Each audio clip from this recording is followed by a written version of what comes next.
hantu kopi. Cepat-cepat hadir kat sini.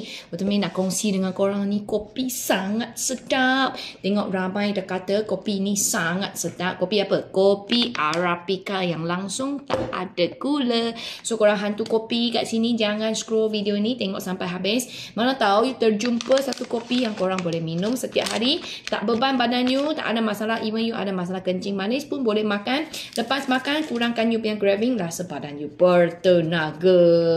Okay, geng Americano yang suka pahit-pahit manja punya, sekarang kita buat satu cawan kasih korang tengok betapa sedap kopi ini.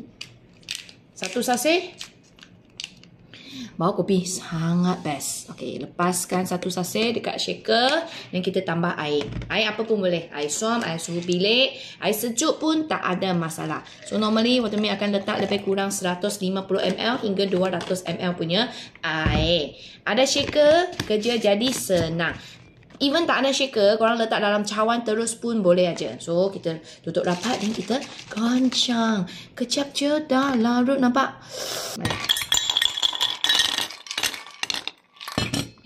Keluarkan kopi ni. Banyak buih. Macam dah tarik-tarik.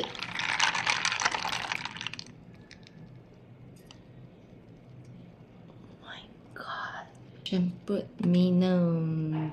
Kosong Americano. Biasa dekat luar, satu cawan ni belas-belas kena bayar. Sekarang korang beli satu paket, dalam ada 15 sachet. Baru 30 macam tu je. So satu sachet RM2. Cepat jemput minum. My god, so sedap. So geng Americano kat sini for you.